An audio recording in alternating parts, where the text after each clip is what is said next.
I think we're going to be talking primarily about policy options, although I think those of the panelists who were here for the previous session, if they want to interject their thoughts about some of the very interesting comments that were made in the previous session. And of course, the question of what the state of the Green Movement is a policy relevant decision. So I'm sure we're going to get into it. I thought we'd start by at least delving into what is the state of play, as we like to say. Where is administration policy right now? Where is the policy of some other governments that are relevant? Where is Congress? And I thought I'd start with Ray. Where is the administration right now? I had a conversation with an administration official, one of those many aspiring to the next National Security Advisor position, who assured me that in February, but no later than March, they would have their resolution. They had to get past somebody was bad in the chair, and then the French were going to be in the chair, and when the French were in the chair, that's when they'd get all this done. And that certainly, when I pressed, it would not take until the summer to get a sanctions resolution. And I guess I thought that they also said that they were not going to hinge this on whether they could get the Chinese and Russians on board. They were going to make a good faith effort.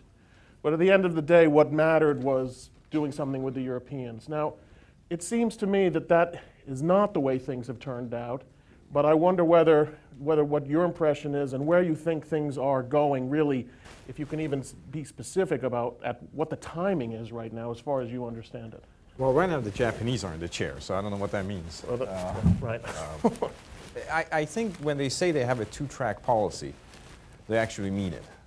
The objectives have remained the same, but the approach has changed. I think the first year you might have thought that some sort of conciliation and reaching out would get the Iranians to the table. Now, I think the perception is that having some sort of a sanctions policy will get them to the table. Namely, you switch from conciliation to coercion, but your objective remains getting into the negotiating table, and the discussions at the negotiating table would be the nuclear issue. I mean, I think since 2005 at the least, we have privileged the nuclear issue over all other issues. So you come in, I don't know what the nature of that conversation is going to be. I suspect you go back and try to do the TRR deal, try to get the enriched uranium out, and that gives you some more lead time. There are several assumptions embedded in that particular approach. The first is that your objectives should remain the same.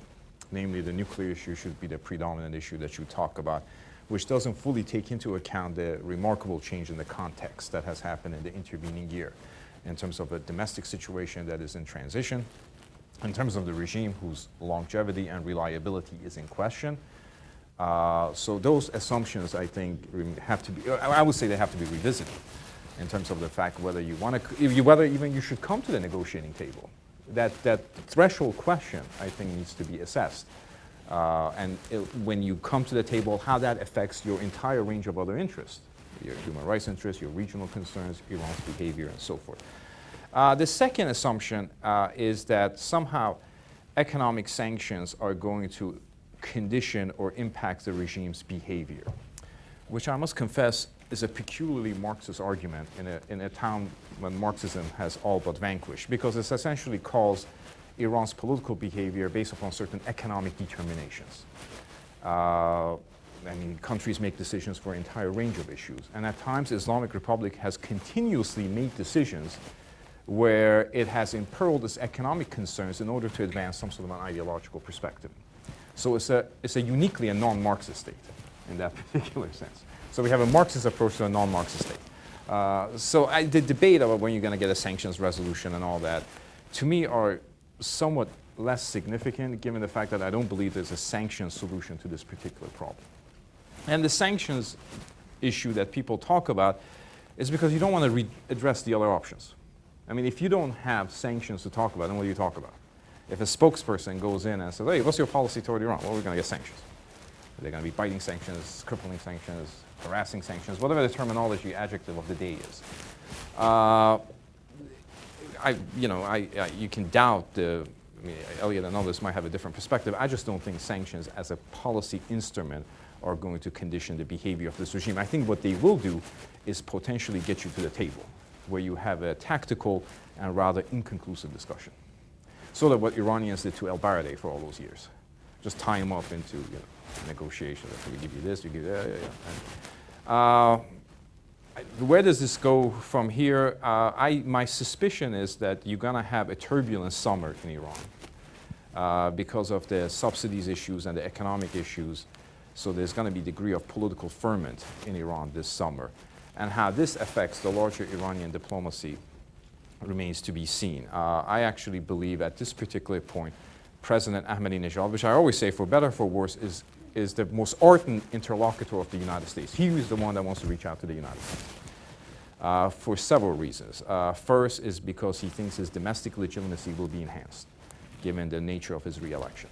Second, he's a marginalized figure within the system, within the political system, and he thinks that's going to be enhanced if he's seen as a principal instrument of a new diplomacy. I don't think Khamenei and others are that necessarily interested in kind of a conversation with America, but that may happen. And where that leaves you afterwards is sort of a prolonged negotiations whose purpose isn't that obvious to me. And everybody wants to be in that position because you don't want to address the alternatives. Well, I mean, there's the sort of final question in a way is, and there are a lot of people, well, there are some people who've decided this is where the administration's going, that basically they've already accepted that Iran's going to get a bomb. I don't know if that's true. I don't think they have accepted that. I don't think there's been a determination made that, okay, this country is going to get the nuclear weapon. I think Iran is a perplexing challenge that nobody quite sure how to address. I mean, that was true about, there's a much continuity about the second Bush administration and the policy today. In a sense that you sort of have these options, whether it's sanctions, whether it's even negotiations that would presumably impose restrictions on Iran's nuclear activity. And you somehow hope they work. So I'm not quite sure if I would suggest that they have accepted the idea that Iran will get the bomb, and that's just a metaphysical reality. I think it is hope that the instruments at your disposal today, whether sanctions as a means of getting them to the table and imposing some sort of a restraint on the nuclear program while at the table, is a means of averting that possibility. I'm dubious of whether it's going to work, but I think that's where it is. And how much, just a final question, then we'll move it on down the line, how much is the fear of an Israeli action shaping administration policy? Well, there's several ways of looking at the U.S.-Israeli relations.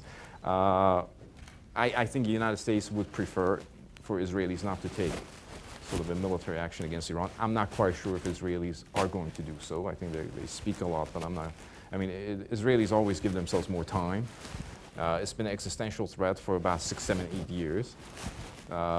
So they seem to have different ways of dealing with existential threat, a non-military manner. But to the Israeli issue, I think, will confront the administration at some point. I don't think it's at this point, because when you talk to Israeli officials, they seem confident about the possibility of sanctions could have an impact on the Iranian regime whose social base is contracting. So there's a renewed, and Elliot can talk about this more informally, there's a kind of a renewed confidence in the sanctions regime, from what I gather, among some Israeli officials, especially as the regime's social base narrowed. They seem to think as the regime is subject to internal economic distress and international economic pressure, it could come back to the table and have some sort of restrictions on this program. So Israelis are hoping that they don't have to visit the military option as well. What about the Israeli calculation as far as you're able to glean it? I mean, there has been a recent statement by, I think, a former defense minister suggesting that November was the time. I remember last year that they should already have bombed by now, or this summer, or last summer. And I mean, at a certain point, one does begin to wonder how much of this is aimed at getting the United States to be as serious as possible, is keeping the option on the table in a more credible way than the United States is able to keep the option on the table. But at the end of the day, you could make the argument that Israel's desperately eager not to do this. Well, they are desperately eager not to do it. I mean, it would be crazy for them to be eager to do it if there's another way to prevent Iran from getting a bomb, an American strike, a diplomatic outcome, a revolution in Iran. Because if they strike, there will be a price to pay, potentially a heavy price to pay. So I wouldn't agree with the notion that the Israeli strike is now less likely. For one thing, the bargaining idea that you raised. All the Israelis I talk to can't believe how stupid the United States is to take this option off the table. If the American goal is a negotiated deal that's a good deal, that prevents Iran from getting a nuclear weapon, or delays it quite a long time, then you're looking for leverage on Iran. And what leverage do you have? Well, you've got sanctions theoretically, you've got the possibility of a military strike, and you've got the idea of helping the Green Movement more. These are threats against the regime. So we have the Secretary of Defense and others in the administration going out and saying, oh, that'd be just catastrophic to hit them. I don't understand why, from a bargaining point of view, the Secretary of Defense isn't going out and saying, what, bombing Iran? That's easy. We have plans for everything. It's a day's work. Don't worry about it. Even if he doesn't believe it, that's what he should be saying publicly. Why is he saying it? I mean, you've been in the administration. I mean, people don't just say things. They usually have a reason why they're saying it. I mean, can you put I think it's his genuine view. That is, is he fighting against somebody else who wants to do something else? Well, that's a very interesting question. Because who is that person in the Obama administration who is sitting there desperate to? I think there is a school of thought in the Democratic Party of kind of arms controllers, of people who have spent their lives believing in the NPT, and they don't want to see the NPT collapse.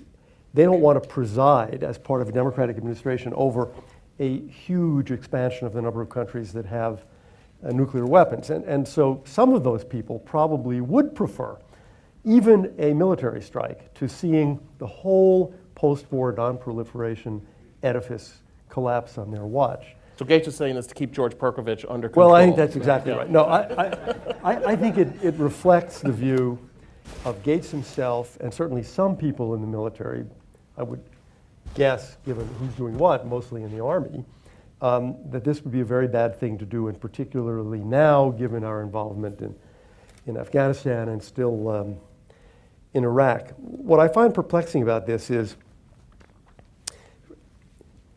if you approach this problem of U.S. policy, life presents you with two options. Yeah, let them have a nuclear weapon, or a military strike to prevent it. And U.S. policy on the race says, there's been continuity, and there's certainly been continuity on the desire to create a third option, a middle option, which is a diplomatic option, to do a deal that prevents them from, or under which they agree not to get a nuclear weapon. And sanctions are part of that option. 5 years ago, nobody thought that the end of the regime was really an option. That's a new option. What's striking to me about the administration is that the diplomatic option is disappearing with each passing month because Iran is making further and further progress toward a nuclear weapon. So what we should be doing is either shortening the sanctions timescale, which we are not doing. I mean, there was a deadline last Labor Day. And or we should be really hitting the question of helping the Green Movement. And we're not doing that either. Which is why, even if the administration does not say to itself, yes, they're going to get a bomb, we're resigned to it, one would have to say, viewed from the moon, if you looked at this, it would be a fair conclusion to reach. Danny, what about, you've written about sort of grudgingly in favor of trying some sanctions effort. How do you, let me ask the question that I asked Ray. What is the administration up to? Because they do seem to be moving about as slowly as it's possible to move on this while still trying to move. Now, maybe it's beyond their capacity to move any faster because of international circumstances, but I would say that, probably trying to go faster rather than slower would be the way to go. But what is your read on what's going on right now? Well, I mean, I think that the administration on sanctions is sort of a lagging indicator of the situation on the ground. And as the situation on the ground has gotten more dire, as the challenge has become more, we're using the word perplexing, whatever the word is, they've moved more and more in the direction of a hard line on Iran. The problem is that the challenge is more is more perplexing, more challenging, more difficult, and it's not enough. What was striking to me, and I'm not a grudging supporter of sanctions. I always have believed that sanctions create the space to increase your options. I actually agree wholeheartedly with Ray that at this point, sanctions are not going to deliver. And I actually I think you're too optimistic. I don't even think they're going to deliver people to the table because they are moving so slowly. But I think that what was confusing to me was the fact that the administration really did have a plan. And those who suggest that they don't or didn't are unjust. I think they had a plan. I didn't like it. It wasn't a plan I wanted, but it wasn't that the president was reticent about laying out what he thought was going to happen. He wanted to sit down and negotiate with the Iranians, and if they were going to come to the table, they were going to come to the table. Either we would succeed or we weren't, but at least we were going to build our credibility. What is mysterious to me is this passage of a year and a half almost, in which that time was not used effectively to build up agreement with those who we would have to slam the Iranians with sanctions with if in fact they didn't come to the table. And so it's as if we were sort of gobsmacked around September that the Iranians said no. And then, we kind of kept going back and saying, you really sure? You really sure? Well, come on, what about it? And so now we're touting as a great achievement that the Chinese are willing to talk to us about this. But of course, getting the Chinese to talk to us is not exactly solving the problem of Iran's nuclear weapon. Proximity talks. Yeah, exactly. But I think that's actually about the parallel, right? Is that we've actually slipped further away from what we need. And why is the administration doing this? Why are they talking about this? Well, obviously they're operating within their limits. Those who suggest, from whatever perspective that they have, that this administration is comfortable with Iran getting a nuclear weapon, that really it's okay, that this is all part of a plan for American decline. No, I doubt there are too many people inside the Obama administration who are actually eager to see Iran with a nuclear weapon, whether it's the NPT or anything else. The problem is that because this has become such a challenge, they've fallen into the Great Washington Trap, and they've fallen into it much more quickly than previous administrations, which is that they are now working towards their intermediate goal, which is to achieve some sort of agreement with our allies, and then maybe with our less good allies, our strategic competitors, or whatever the hell we call the Chinese and the Russians now. Well, let's just get to that and see if you can help us understand their thinking. With the Russians and the Chinese, one argument would be you can't have serious sanctions without the Russians and the Chinese, therefore you have to have the Russians and the Chinese. Now, on the other hand, they've had to water down what they're proposing in order to get the Russians and Chinese. The other argument you could make is you have to get the Russians and the Chinese in order to get the Germans, because the Germans are going to hold, in demand some kind of UN Security Council chapeau, I think would be the diplomatic phrase for that, under which they can do whatever they want. Now, first of all, would those reasons be the explanation for why they have allowed the sort of Chinese, in particular, to drag this on? And knowing the Chinese, they can probably drag it on another 6 months before getting to anything like a resolution. You talked about what I think the administration had envisioned, and again, I'm probably the last person who should be talking about what the administration wants to do. I don't have that much insight into their thinking except via the Congress and people who I talk to there. But I think that what they had envisioned was that there would be this sort of multilateral effort through the United Nations, the big legit, and then there would be this ad hoc coalition of the willing, dare we call it that, that came together with a much harsher set of sanctions. And what you heard from the French and the British, less from the Germans, toward the middle of the last year was, no, we're really working towards this, we have agreement, we know what we want to do. We are even putting in place some ad hoc sanctions that are outside the scope of the United Nations regime, and in fact they were doing that. And that Stuart Levy has been reasonably quiet, at least in public. But from inside the Treasury, they very crossly say, no. We do have this ad hoc regime. Well, yes, sorta. But at the end of the day, not a lot. And we are still seeing subsidies for business with Iran. We are still seeing Exim Bank like credits for doing business with Iran. I read this morning that the Chinese are financing a big Australian somebody will know, Australian Chinese partnership to do some big investment in Iran. It's not working as I think the administration envisioned, and that's a big part of the problem. As to your direct question, can you have effective sanctions without the Chinese and the Russians? Look, there's nobody who's going to disagree that having multilateral sanctions is better. The more the merrier. The Chinese and the Russians have managed to, carve out, Joe Biden used that, bag analogy when he was talking about Iraq. They have managed to take up that space that's been squeezed out by the rest of them. But it's still better to buy things from Germany than it is to buy things from China. The Iranians clearly want to do that. That's why they're going to such efforts to, in fact, use cutouts to buy things from France and the like. The real problem there, to my mind, is that if you're talking about not terribly draconian sanctions, then the more you need more countries. If you want to put in place some really draconian sanctions that will get people's attention, then the Russians and the Chinese can in fact be an afterthought. You may disagree with this, Ray, and I don't know, but if you put in place really draconian visa sanctions, if you put in place really draconian travel sanctions, Iran Air, Irisl, the Iranian Islamic Republic shipping lines. If you go after, gas, if you go after oil, if you go after those sorts of things, suddenly the Russians and the Chinese can be more of an afterthought because the ability of Western countries to deliver on those kind of sanctions is actually pretty good if they want to do it. But we don't, apparently. I agree with that. I think what's striking, and it gets back to your question, is the time scale. The administration had a policy. The policy's blown up by the Iranian people essentially last June. Okay, take away the summer. So now you get to Labor Day, which was the original deadline.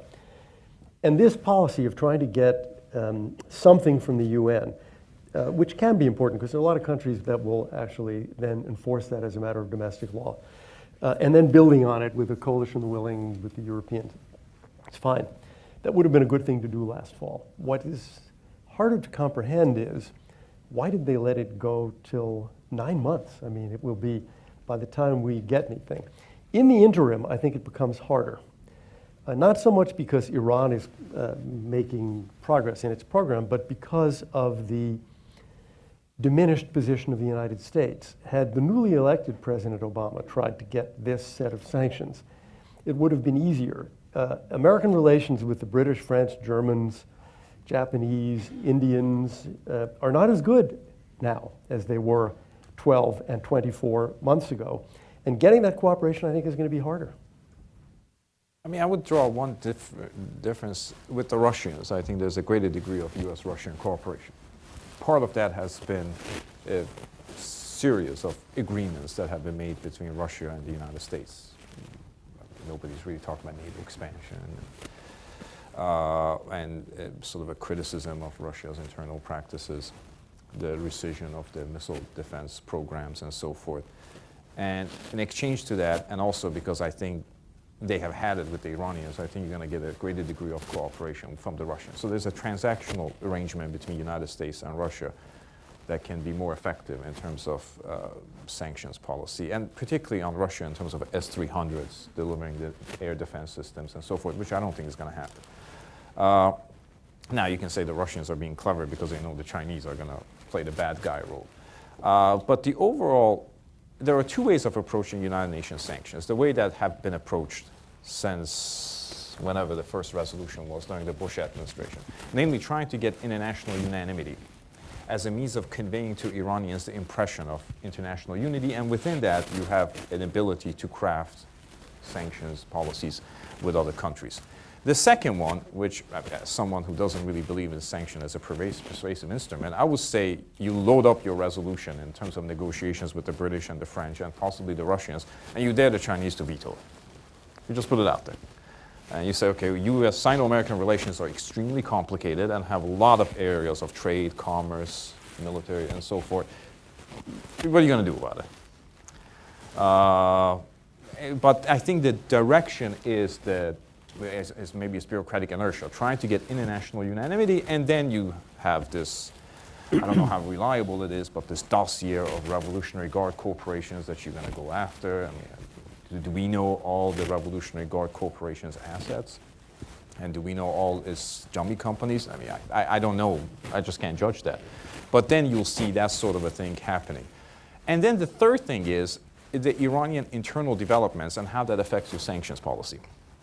Because if you want to have a sanctions policy that is a blunt instrument that really affects, that causes pain to the Iranian people, that's what an effective sanctions policy does. Do you really want to do that at the time when the middle class and the intelligentsia of the country is on your side? I mean, you know you wanted to do it in South Africa because you wanted the middle class to understand that their complicity in apartheid cost them something. But do you want to do that in an Iranian society where the regime, as Rael said, has lost the middle class, has lost the intelligentsia, maybe has lost portions of the working class? Is that the kind of an instrument that you want to use at this particular point? I just have to interject. Sure.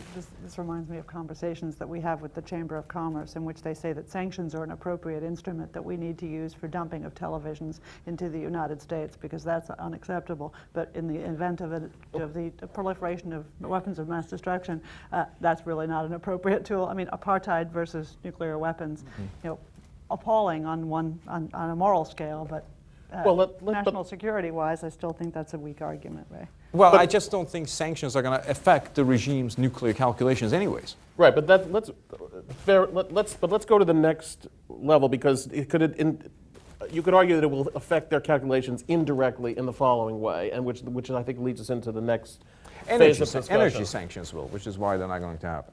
Well, well, that's the question I wanted to ask Danny, which is what's the state of the legislation on the Hill right now? They've named their conferees. They haven't moved to conference. They haven't agreed on when they're going to move to conference. They're in recess right now. The administration is leaning on them, is not leaning on the main sponsors of the bill, but leaning on people who are known to be skeptics and others, John Kerry, Dick Lugar, and others, not on Berman and Lieberman, to slow down conference, to not give peace a chance, give the United Nations a chance. I'm told that the tolerance of the Congress for dithering, waiting on the UN is limited. But honest to goodness, Berman said that this bill would be law at the end of January last year when I testified before that committee, and it ain't. So I think that Congress is not actually as willing to take on the administration on this as A, it thinks it is, and B, as it historically has been, no matter what the political party of the president or the speaker and the majority leader. What we see here is a vast and slow drive towards sanctions that nibble. That is what we're going to get at the end of this process. Well, let's talk about sanctions and regime decision making and see if we can come at it that way, because we've been nibbling around this issue. The case that one could make is not that the regime responds directly to sanctions. The case that one could make is that the regime is fearful that sanctions will erode its political position, right. That a regime that's already not entirely confident of its position will be made less confident. If you assume, as I do, that regime survival is the #1 goal, then you begin to ask, well, if the regime survival can be put at risk, does that lead to a change of behavior? That's one set of issues. The other set of issues is, could you in fact put regime survival at risk with sanctions? Now, I'll make the argument, and you can push back on it. Okay. Before June 12th of last year, we all would have said, doesn't matter what you do in sanctions. There is no Iranian opposition. You're not helping anybody, you're not hurting anybody. It doesn't matter. After June 12th, you could argue that you don't even need comprehensive sanctions anymore because you don't know where the regime is in terms of its fragility. And it could be that something less than what you might have called for before is enough. But in any case, what's your view, and this I think the best panel of the day did not get into, what is your view of the effect of sanctions, and I'd like to get all your views, on the internal situation? Would it in fact be the case, and this is the question I would have liked to see the best panel address, that if there are sanctions which do hurt the very people who are against the regime, would that nevertheless help them in their struggle against the regime? I think the type of sanctions that could impact the regime's calculations would be trying to impose prohibition on its ability to export oil, whether it's in terms of extraction or marketing it. I mean, that's the kind of a thing that could get their attention because it lessens the revenue that they have. I mean, this is a regime at this point that has a very narrow social base anyways. But it is comfortable with that narrow social base. I mean, there's been opportunities in the intervening year for the Supreme Leader to expand that social base, and he's rejected it. So they're always going to be sufficient revenue for the country to be able to meet the demands of its constituencies. And is somewhat indifferent to the population at large. But also they do have an approach to the internal intelligentsia and the middle class, namely leave the country. This is not the Soviet Union in the 1950s. If you don't like it, you have a computer engineering degree, and you can get a visa to Canada, go ahead. It has the highest brain drain. So one of the ways they deal with themselves, with their population problem, is to sort of is to ship out the brightest and the best. I mean, they're in Canada, they're in Australia, on occasion they're in the United States, or visa issues. So in that sense, can you lower the revenues and the GDP of the country to the extent that they'll stimulate opposition? The logic of sanctions, as I understand it, is as follows. The regime's revenues decline, and its ability to meet the subsidies and the demands of the population decline. That leads the population to essentially engage in street protest, and therefore the calculations of the regime change. Well, that particular logic was nullified on June 12th, 13th, 14th, 15th, and every day since. 2, 3, 4 million people were on the street. And Khomeini was as dogmatic and defiant as you can get. So the notion of street protest and a significant social political movement coming to surface could affect his political calculations. And what the Green Movement was asking for was actually modest: free elections, access to media, release of political prisoners. These are not dramatic requests. And he was saying no to all those requests. So the logic of sanction that has played itself out in Iran argue against the case you're making. Second of all, people say, well, the threat of sanctions, because that's the psychological. This is a country that's been under sanctions for 30 years. I mean, this is I don't know which number of UN resolution this is. 5th, 4th, 6th, I don't know. I lost count. This will be 4th. And before that, there was a sense of UN. Before that, there was IEA rebukes. So the notion of international rebuke is not new. I mean, the notion that everybody's saying you're an illegitimate, tyrannical regime, I mean, they have heard that. They have engaged with that argument before. And they seem unpersuaded by it. How far do you go with this argument, in the sense that suppose that you could impose a sanctions regime that included a prohibition on the export of petroleum and the import of gasoline. Suppose you could really ratchet it up. Do you still think that? No, I think under those circumstances you could get a TRR deal. You could begin the conversation on the nuclear issue. But I don't see international system allowing that type of sanctions that you're talking about, because those are Iraq-like sanctions. Mm-hmm. And they came under a very particular context. And they were unprecedented before, and they have not been applied before. If you look at the global sanctions regime as practiced on various other countries, mm-hmm. the Iraq case that you're talking about is exceptional. So I don't see that kind of a regime coming together. I mean, look at the conversation that is happening now in trying to get the Chinese to agree. You think you're going to get 3 million barrels of Iranian oil off the market? Well, what about let me just press further. I mean, what if you got more protests, but then the regime made mistakes? I mean, the question is, you're sort of presuming sort of perfect regime behavior throughout this entire period. And I think that the last panel discussed the possibility that the regime can make mistakes. It can overreact, it can underreact. It's difficult to handle these things. Well, I would say the regime has made serial mistakes on June 12th. I mean, they had the idea that you make no concessions to the opposition because Shah made concessions and Shah's regime collapsed. Well, Shah made concessions without reciprocity. I mean, they could have broadened the social base of the regime. They could have had some sort of a negotiation to bring in selective members of the Green Movement. And Rafsanjani gave them about 4 or 5 different scenarios. There's nothing that the regime has done since June 12th that is logical. I mean, it's starting with the fraudulent nature of the elections. I mean, Mir Hossein Mousavi was not a threat to Islamic Republic's longevity. He is now. He wasn't then. He was anti-American. That's his history. He was a godfather of Iran's nuclear program. Him and Rafsanjani in the 1980s actually kept the nuclear program alive when the supreme leader at that time wanted to shut it down because he thought it was a waste of resources. It was American science and so forth.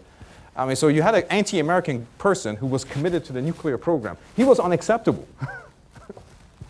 So, you know, along the way, if Mir Hossein Mousavi had been allowed to be elected in June 12th, there would be, you couldn't even get the water now sanctions. I mean, that's one of the things you were looking at. The entire international landscape would change. Everyone will say, you have to engage with Iran and offer concessions in order to empower Mir Hossein Mousavi in this delicate internal balance of power. That would be the logical thing, because you can say we're the only country in the region that has 85% turnout. We're the only country in the region that has this peaceful succession. When was the last time you had a succession in Saudi Arabia that was peaceful and electorally based? And we have a legitimate, and he will be a legitimate representative of the Iranian people, and he's going to negotiate with the United States and the international community. And that would actually change the landscape. So can the regime make mistakes? One thing this regime seems to be particularly good at, and that has come to decades of studying the Chinese example, the Eastern European examples, is how to control public space, how to use calibrated violence in order to control demonstrations. Too much violence may result in a backlash, too little violence may further instigate. They seem to have a very adroit means of public space. Now, I think in the long run it's unsustainable, but at least for a period of time, they have managed to control the street, selective arrests. You know, they seem to have studied. And I know they have studied this issue with the delegations going back and forth in China and so forth. They seem to have studied how to deal with domestic protests. As I said, in the long run, I don't think the regime has a strategic depth to deal with the Green Movement and the fact that it envelops the social classes of Iran. But nevertheless, they seem to be particularly adept at that. That's the only thing they're adept at. They're not adept at managing the economy, it's sort of having international relations that meets the interests of the country, but domestic repression. As you said before, the other thing they're adept at is the diplomacy of handling the P5+1. I mean, it just goes on and on and on. It's not that challenging. Yeah. I mean, you know, they don't have to do much to kind of, you know, delay things. But do you want to push back on anything that Ray said vis-a-vis the sanctions? No, I mean, you know, I wish I wish I could. I really do think that we're in a situation where we're talking about too little, much too late. I do think that, you know, that pretty draconian sanctions probably could have the effect of bringing them to the table. You know, it is. I mean, we are very much in the situation, in my opinion, of you know, the dog that might catch the car at that moment, because I don't think that. I'm not in favor of this Russia deal. I think that we have a whole slew of possible outcomes, unlikely outcomes, that are actually unknown and really kind of bad.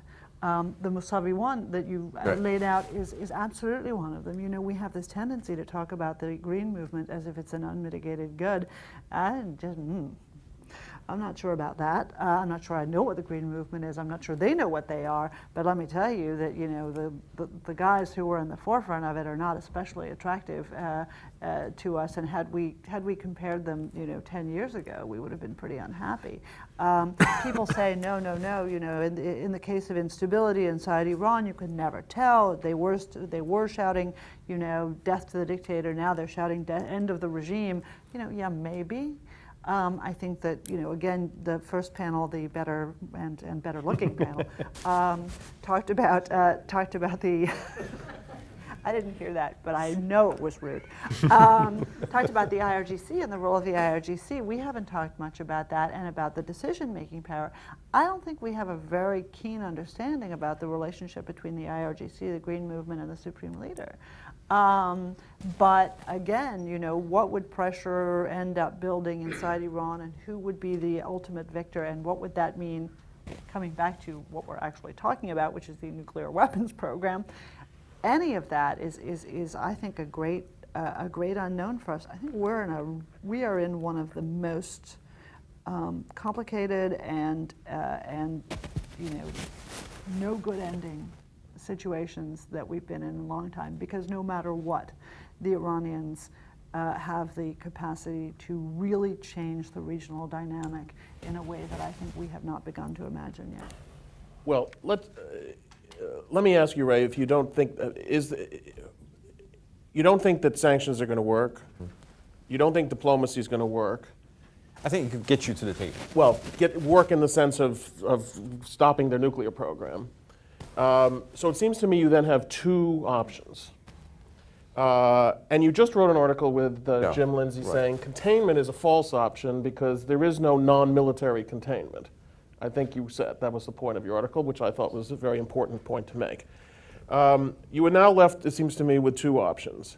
One is you basically let the regime go ahead and get its weapon and hope that eventually the Green Movement succeeds and Danny's wrong, and the result of the Green Movement succeeding is that the regime is toppled and they embrace the West and therefore are willing to make a deal that this regime is not willing to make. That's option one, it seems to me. Option two is you let George Perkovich win the argument, Bob Gates is defeated, and you do take military action. I mean, I don't see any other options. Right. Well, three would be containment. Well, I don't. But you're saying. Day after, but you're. day after option. So you would say containment is a real option. No. And what is your preferred option of those three options? Sanctions. Sanctions. Now you know how you get to sanctions. I know how you get to sanctions. Now you know why it's so much more interesting to travel to Europe and talk to Europeans and to get the Chinese on board. There's frequent flyer miles. Wall Street Journal wrote a piece the other day, I think yesterday, editorializing against the containment piece, which I think they misread it. Having looked at containment, admittedly in a rather not a profoundly substantive way, but in some degree, I'm beginning to think it's actually a less appealing option than people think. Because could you contain Iran? Probably, but the cost and the process of that containment is going to be very turbulent. And I think we have categories and compartments, if you would. There's containment, there's use of force, and there's diplomacy. When in reality, they're all part of the same mixture. And I think there are several containment regimes. The way we drew the containment regime was very rigorous with red lines. And if those red lines are violated, that triggers a military action up to including nuclear weapons. You can draw them differently. You can say, well, Lyndon Johnson said in 1964, this doesn't affect the balance of power in the region, goodbye. Then you preserve your flexibility. So if the Chinese transfer nuclear resources to the North Koreans, you're not obligated for a retaliatory strike. So you can have a nebulous sanctions policy that gives a containment policy that gives you a lot of options, or you can have a restrictive policy that triggers military action. We opted for the latter. But having looked at containment, I just don't see its appeal that much. I just don't think it's easy, I don't think it's effortless, and I don't think it's without the use of force. So if you deliver? Well, it delivers preserving the stability of the region, preventing Iranians from blackmailing your allies, preventing Iranians from transferring nuclear technology to other countries. It tries to prevent them from essentially becoming a more assertive power and a new export market for nuclear technology. I think it might not deliver that. So then you get to the use of force, which is an interesting argument. Because when the military leadership says this is catastrophic and this is disastrous, that may be your end point. But when the leadership says that, what does the bureaucracy do? It just stultifies any sort of a creativity within the bureaucracy to look at the military option. You say, okay, this is what it looks like. These are its consequences. And then you can, that could be your end point, but that shouldn't be your beginning point. The difference between containment and prevention or preemption, I could never get that straight, is that preemption means 100% possibility of the use of force, 100% certainty of use of force against Iran. That's what it is. Containment means high risk of use of force. And there's a difference between high risk and certainty.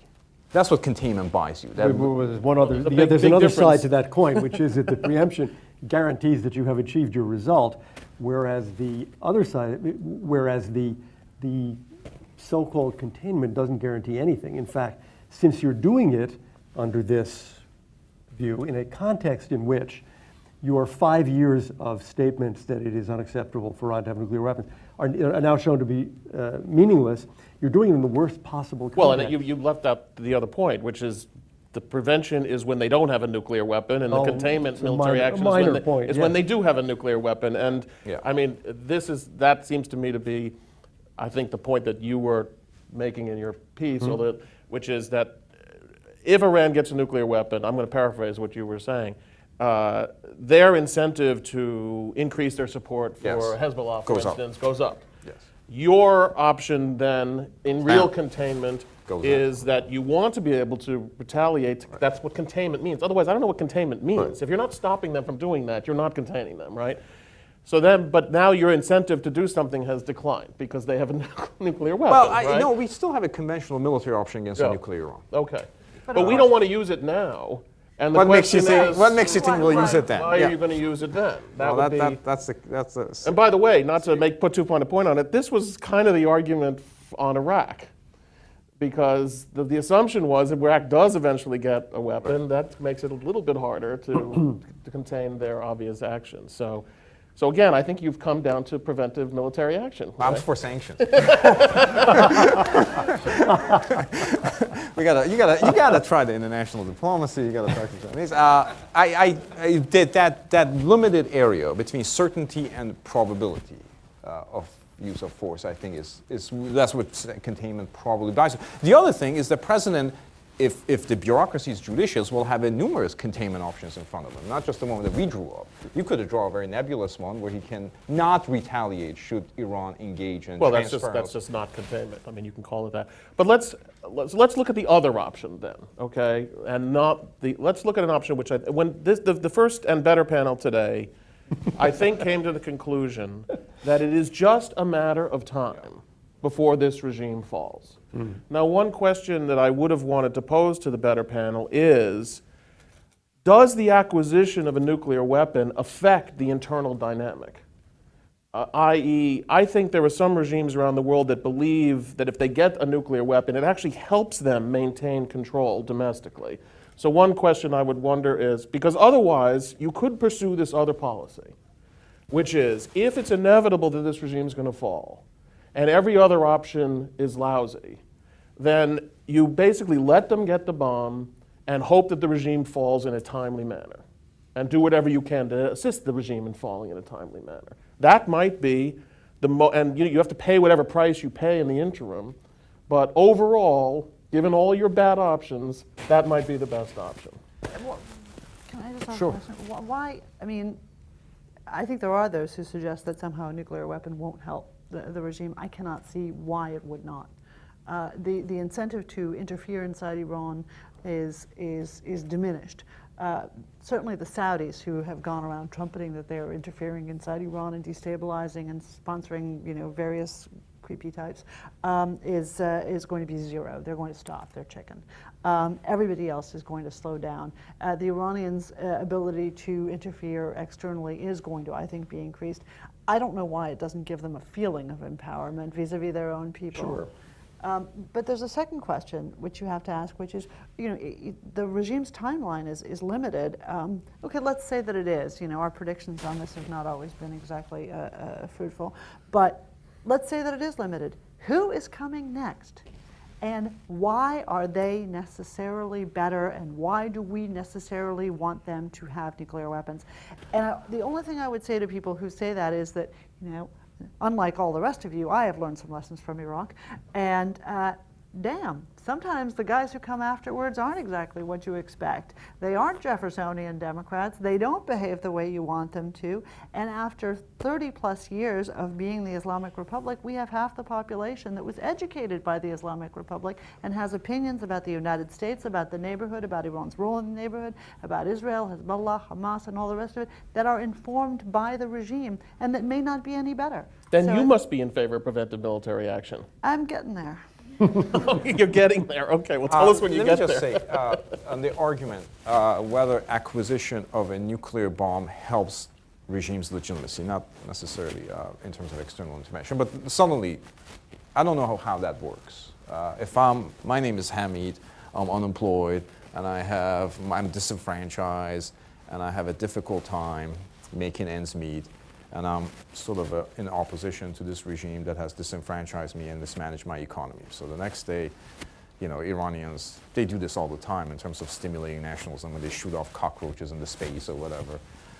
So the next day there's a detonation and there's a bomb. I say, wow, I'm still poor, I'm still disenfranchised, but now, you know, I have nuclear science. I think what acquisition of nuclear weapon will do is probably solidify regime's ties to its constituency, who always believed in its mission and believed in its approaches. But I think the ties between larger society and the state are severed. But and I think there's that another severance aspect is of this. irrevocable, and I don't think it can be bridged by acquisition, by advancement of nuclear science. But even if that's correct, there's another aspect of that, which is morale. I mean, aren't you delivering a message to the opposition inside Iran that the world has just been defeated by these guys?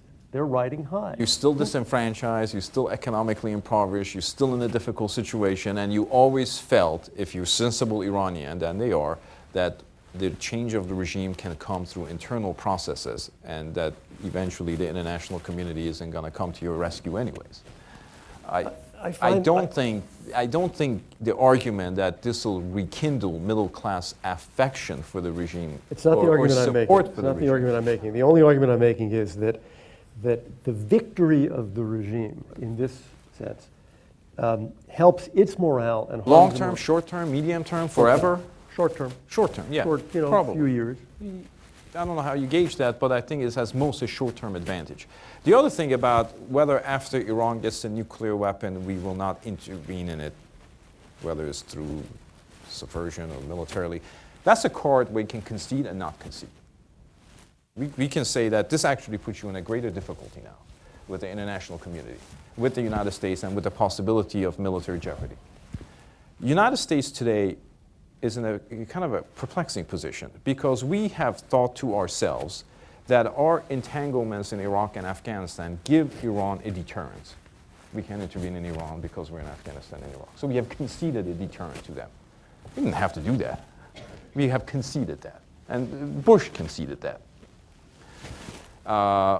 Why is it that they have a $10 billion defense budget and we have a $1 trillion defense budget? Why does it not have they do whatever they want to do. Why is it that disparity in military power doesn't give us any deterrence over their behavior? Well, I mean, why is that flipped? It's a very good question, and I do think you're right to point back to Iraq because 2006. Well, I was going to say, I mean, you had, for years now, Iran has been killing Americans. I mean, it's been doing it for decades, actually, and has really paid almost no price. But in Iraq and Afghanistan, and particularly Iraq, it has certainly been killing Iraqis in larger numbers and American soldiers. And what always struck me in the Bush administration was the absolute insistence of the US military on not doing anything about that. Whereas you might have thought that CENTCOM and the commanders in Iraq would be the ones banging on the table and saying, this can be stopped if we make the Iranians pay a price. The contrary was true. They took the view, you know, we've got too much trouble out there. Leave Iran alone, leave Syria alone, and let's just concentrate on what we're doing in Iraq. And I think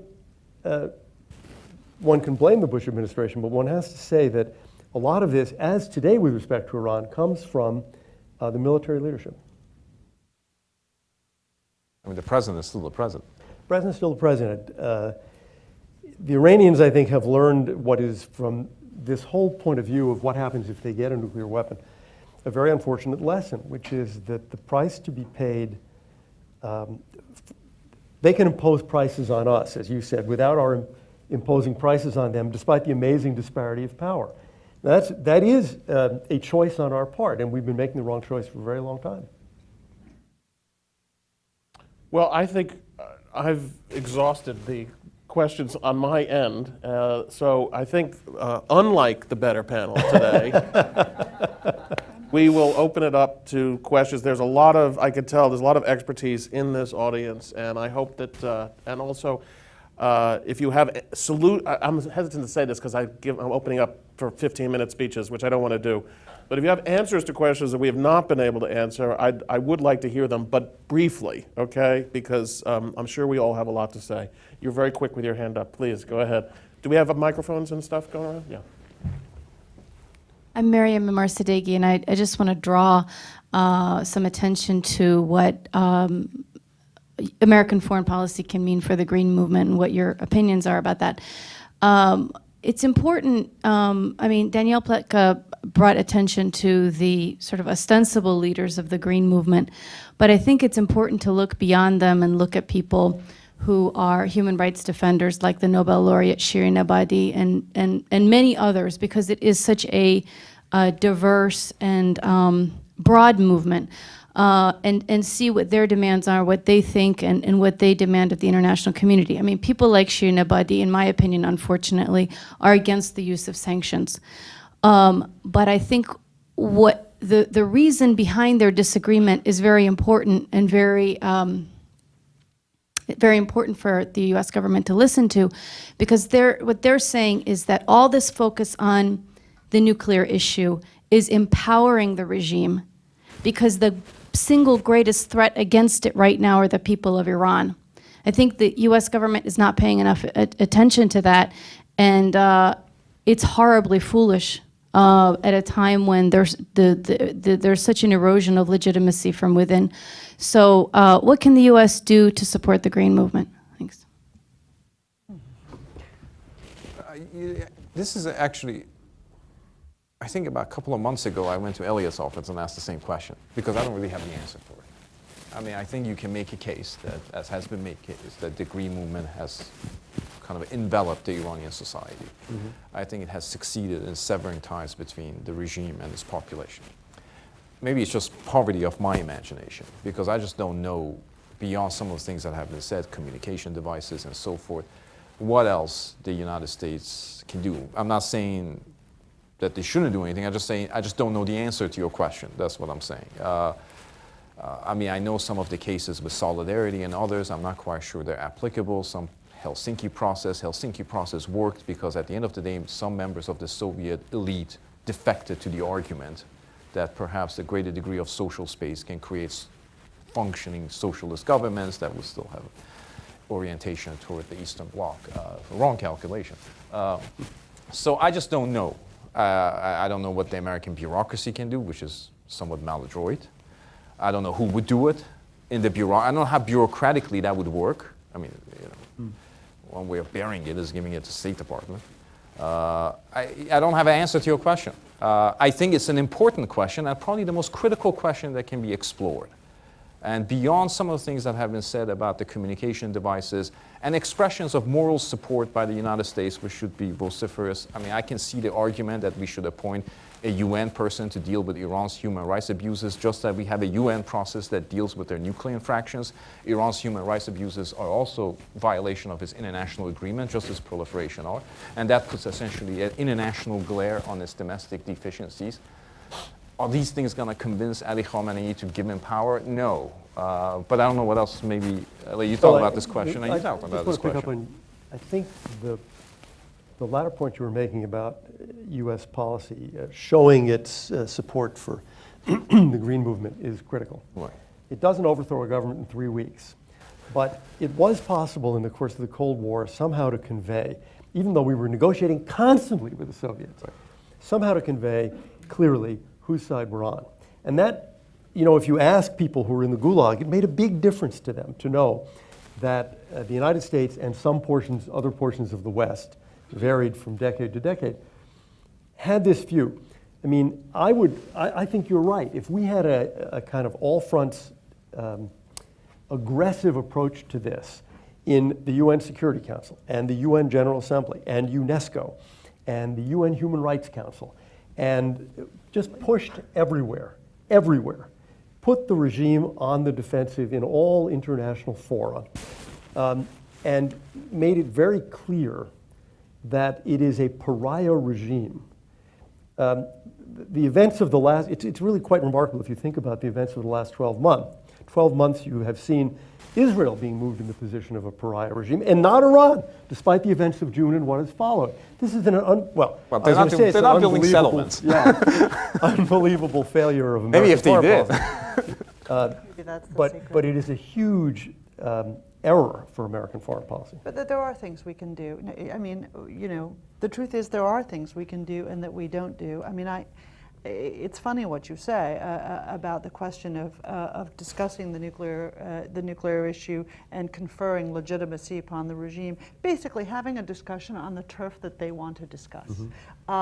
And I think that that's a very fair point. It reminds me very poignantly of the discussion that we had about Iraq and the debate that went on in the Bush administration among friends at the Defense Department about whether it was that we should talk about getting rid of Saddam Hussein because of his non-compliance with international agreements and his UN Security Council and the UN Security Council resolutions, or because of his treatment of his own people. And the agreement and the broad consensus inside the administration was that you had to go with the internationally legitimate question of his failure to comply with demands by the UN Security Council resolution under Chapter 7, not because of his failure to live up to his obligations to his own people under whatever, the Convention on the Rights of the Child or whatever. Because no one gives a crap about human rights, okay? That is the reality.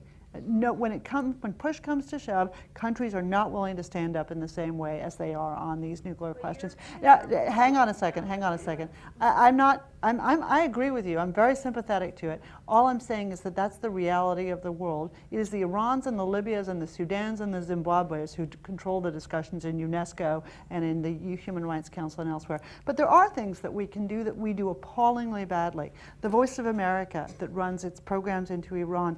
Congressman just said to me the other day that he was interviewed by the Voice of America and he was asked by the reporter extraordinarily aggressively why it was that he was so hostile to the people of Iran and why it was that he wanted to promote sanctions and what was wrong with him, and didn't he think it was legitimate for the government of Iran to pursue nuclear weapons?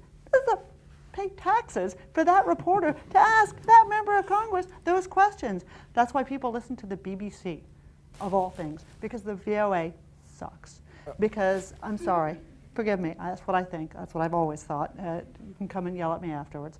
It's an off-the-record conversation, so don't worry about it. I'd say it publicly. Those tools that are available to us, European leaders are meeting with Shirin Ebadi. Okay, she's had an evolution, she wasn't that great before, but fine. They're meeting with her. All of the folks who have been exiled and who the Iranian government is successfully pushing out, as you rightly say, they don't need to jail everybody. Where are they? Are they meeting with the president, the vice president, One the did. national There was a security meeting of advisor? human rights people. There was a.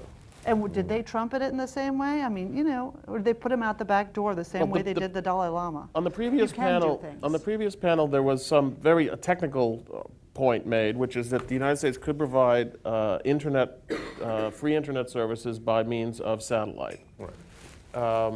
That seems to me something that could be done. Yeah. I get the feeling that there is no desire really in the administration to provide any meaningful assistance, even of that kind. Now, maybe I'm wrong, but I'd like to have it. I mean, I'd be happy to be wrong. Yeah, but you're just judging from the evidence. No, but I don't get the. Are you raising your hand because you're going to answer this exact point? Okay. Okay, good. Then you can both one after the other. Okay.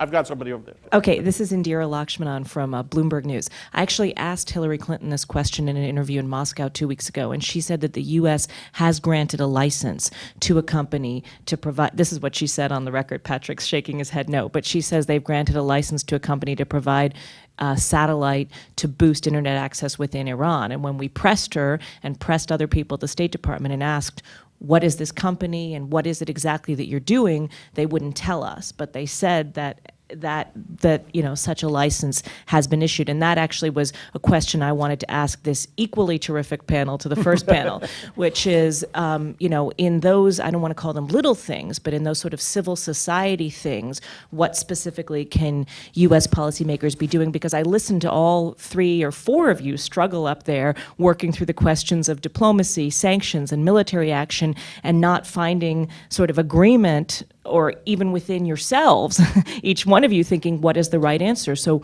I want to know, what is the way you want to go? The other thing I asked Clinton in this interview was whether the U.S. has intelligence proving that Iran is closer to getting a nuclear weapon now than they were at the beginning of the Obama administration, whether this 1 year has meant a critical delay. And she said she didn't know. And on the last panel, we had our CIA alumnus telling us that we should look at all the national intelligence estimates and essentially throw them out. So I want to ask you guys that same question, what sense you have about that. I'm going to, just because it's on the same point, do you want to take a crack at it, and then we'll come back to your question? My name is Shahriar Etvinani, and I work with some pro-democracy and human rights groups in Iran. For that question specifically, this administration has actually stopped funding certain pro-human rights and democracy groups that have been funded for years.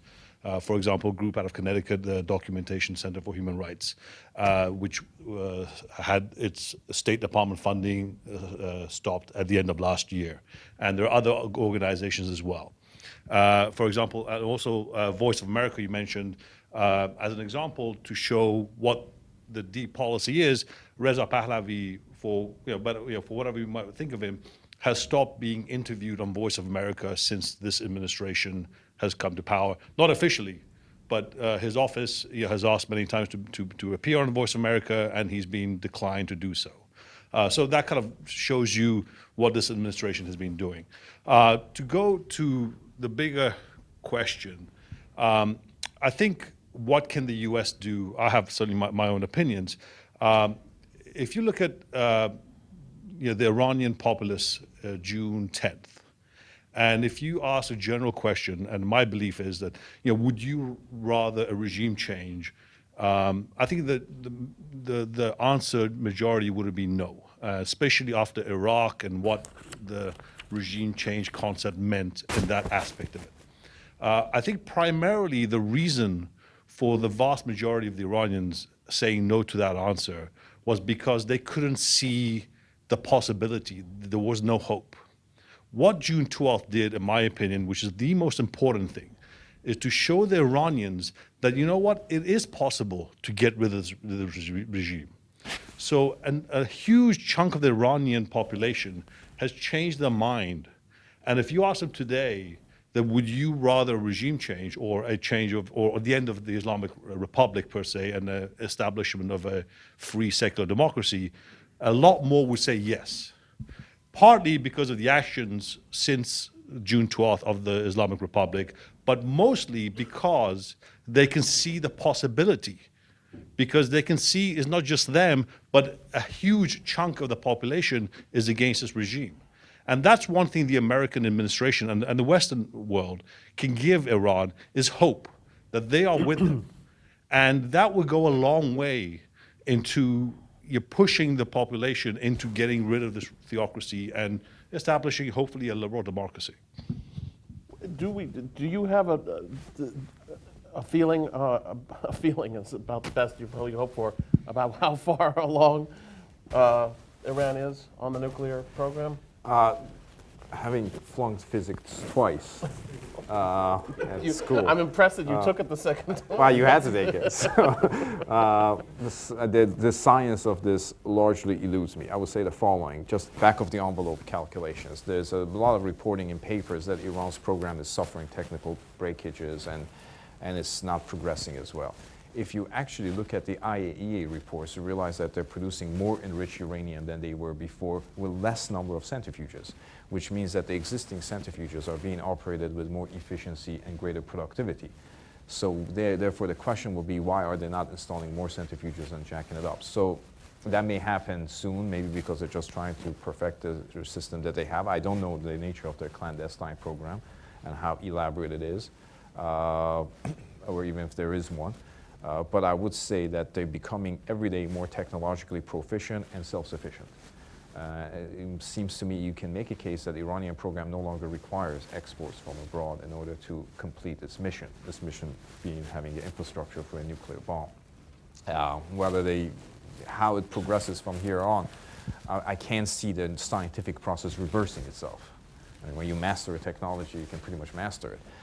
You know, I don't know this new scientist that have, I mean, I'm dubious of the fact that there's a 30-year-old scientist who has all the keys to Iran's nuclear program and shows up to Saudi Arabia unescorted. So let me just say one more thing about the human rights. The Iranian government is behaving in violations of its international obligations and international law in a number of different ways, in terms of its human rights, towards nuclear programs, and also its relationship with Hezbollah. Hamas. I mean, when it sends arms to Hamas and Hezbollah, that's actually violating of the UN resolution, arming Hezbollah. Nobody says anything about that. I mean, the nuclear infractions are not the only infractions that this government is committing. So I think if you call the international community's attention to all these infractions, you can actually gain a greater degree of support for the nuclear infractions because you demonstrate that as part of a systematic behavior as opposed to a one-off thing.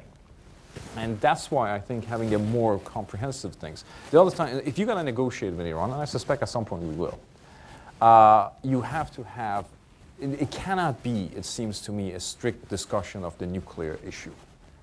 Okay, you know, it's not a technical disagreement between two states over nuclear apparatus. You have to go in like we used to do with a list of dissidents that we want to see released. You have to go in with saying, look, your relationship with Hezbollah, and so forth. That's on the table. The table has to be broadened. But again, I hear all these arguments and all these for a greater degree of emphasis on human rights. I'm not saying I'm against it. I just don't know how to do it. Well, I don't think there is a magic bullet. It has to be an all-fronts effort. Why do we not have an effort to get national parliaments all over Europe, Latin America, places where there is a parliament, to be denouncing some of these violations that you mentioned? Why don't we have more in the European Parliament? Why don't we do more at every international gathering of any kind, inside or outside the UN system? I mean, we're not doing that, and the impression we're giving is... We have never done that. Right. I think, but we had, well, we are giving the impression, we have given the impression since last June, that the Green Movement is an annoyance in our effort to negotiate a deal with Iran. And we have got to stop doing that, because that is going to hurt the Green Movement.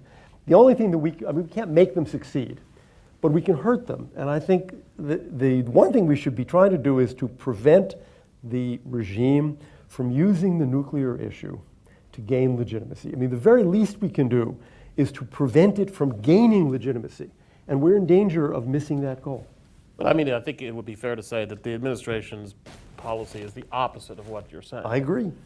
And it's very hard, as you know from having served in government, to do a major shift. They were focused on negotiating with Iran. They've been focused on, at the beginning, saying nice things to the government as a means of inducing them. They have never really shifted away from that approach, which is what you would require bureaucratically to move into this kind of global offensive. You'd have to completely determine that you're not going in that direction anymore. And I think you're right to believe that they still are aiming at getting back to the table, which unfortunately we don't chew gum and walk at the same time. Well, I mean, what the point that Elliot was making is the two are not inconsistent. You can be on the table. But for them, it has been inconsistent. Yeah. No, I think that this is both right. That is, there's nothing inconsistent about it. It's like threatening a military strike, even if you don't plan to do a military strike, because you want to use it as a means of advancing negotiations. The problem is that they seem unwilling or unable to do both. Yes, ma'am. Right here. Hi, Paula DeSutter. I think Elliot made exactly the right point, which is that having failed to contain or roll back their WMD programs, and I would highlight BW and CW as well as nuclear, you can't expect to deter its use. But I would also ask, the IRGC is at the core of all of the WMD programs, and I believe that the WMD programs and the regime could not survive in the absence of the IRGC, or at least the leadership. So first of all, do you think that that's correct? Secondly, if so, can the United States target the IRGC both with sanctions and militarily so that we can attack them without having to have the full-scale confrontation that the Pentagon does not want to have. I'm going to take a couple of questions because we're coming close to the end. And so, yes, sir, in the back over here. Hi, thank you. Matt Duss, Center for American Progress. With regard to the concern over the fact that top military leaders have taken the military option or seem to be taking the military option off the table or just speaking about what a bad situation that might lead to, what do you think about, I mean, to what extent do you think the Iraq War itself, the fact that we had stationed over 100,000 troops there, had been involved there now for 8 years, what do you think that has taken the military option off the table for Iran? Okay, I'm going to take one more. This young lady right here. Thank you. Yeah, you. Well, I'm just giving you a suggestion. I'm Iranian American, and most of the people who spoke here, they are Iranian. I agree with most of the things you said about the green movement. Nobody knows who's coming to the power. But I vote for the Obama administration for hope for diplomacy. And I don't see even you guys talking about diplomacy. I mean, what sort of diplomacy they did? Just saying, oh, we want to talk. Actually, there is more gesture from Iranian government that we want to sit on the table, negotiate about the Middle East, but this didn't happen. And with the threatened nuclear, military, economy sanction, nothing gonna happen. Actually pushing more people towards the government. Like Obama give the New Year message to Iranian, which is, it was a New Year message. It was threatening the Iranian government. And before that, he renewed the sanction for 30 years, which is renewed by Clinton, and he renewed it. So this is not the good. I mean, if I cannot go to Iranian people and say, look, America did this for us. Now is the time we push the government to go and negotiate. When you continue in the sanction and threatening more sanction, more military, nothing gonna be established and not getting progress. I mean, this is not the way to go as a diplomacy. That's my opinion.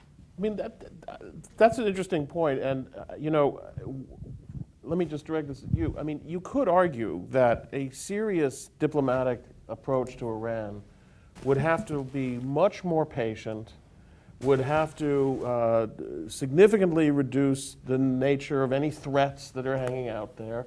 There are people who've argued, these things take time. You need to give it some years even to do that. So, I mean, is it fair to say that, in fact, the administration never really did give diplomacy enough of a chance? Oh. And after you answer that question, we have the two other questions which we'll get to. We have never withdrawn diplomacy. I mean, the president and everybody else has said we are willing to negotiate over Iran's transactions. I think the scope of what we should negotiate should be broader and not necessarily be nuclear, but we never said we're not willing to talk. Second of all, people always point out to Sino-American relations. Nixon went to China, there is no obvious interlocutor for a broad transformation of the relationship between the United States and Iran. I mean, that became obvious. Then the goal changed, actually, within the administration. The goal was no longer transformation of the relationship, but what was called behavior modification. You have discussions to modify Iran's behavior on issues of your concern. The problem with the Sino-American relations as a model, and there are many, there's no China either. I mean, Khomeini is not a closet pragmatist. I mean, there's a problem with a regime that views negotiations with the West that are not tactical, but significant negotiations with the West as a threat to its ideological identity, as a sort of a challenge to its ability to preserve the sanctity of the revolution. And they're quite right to be concerned about that, because I think engagement with the United States does erode the revolutionary pedigree of the regime. I mean, this is the lesson they probably learned from the Chinese, that, what's so communist about the Chinese Communist Party today, other than as sort of a shell to maintain absolute power in the hands of a selected group of people. So I think what was discounted is how the regime viewed diplomacy with the United States as a threat to its internal pillars of power and its ideas and identifications and so forth. And I think that's a great achievement of the Obama administration because it ended a certain 30-year debate in Washington. In 1 year, the president ended a 30-year debate in Washington, which is not insignificant achievement on part of a chief executive who at times is criticized. Whether Iraq deters the United States from military action against Iran, that is undeniably true. The large presence of the American forces in Iraq and Afghanistan and the fragile stability of those war-torn charges does affect the military and other people's calculations about expanding the third front. And also for an administration and the president that has made reaching out to the Muslim community a serious and important objective of his policy, the idea you go to war against a third Muslim country. And so that's the issue that you have to take into consideration. Although I guess the question I would pose is, if the United States were not in Iraq, would the military favor a strike on Iran? No way. I mean, there's a lot of elements, it seems to me, in Iran of the situation that make any intelligent military planner nervous because the capacity, right. I mean, there's an escalation ladder which eventually leads to an American invasion of Iran. Well, I don't know. I think they run out of options faster than we do. But I think you might find a cautious military in any case. Yeah, there's no. But you do find a cautious military, and rightly so in the general sense. Right. But the price is paid by the Americans who have been killed by weapons supplied by Iran, and in some cases by Iranian agents directly. And that's a very steep price to pay. We have one final question hanging, which is the IRGC question. I think that, Paula, you asked a fair question. I mean, I don't think in terms of command and control that we have a very, very strong sense about who exactly is the final decision maker. But I mean, I think it's the Supreme Leader, not the IRGC.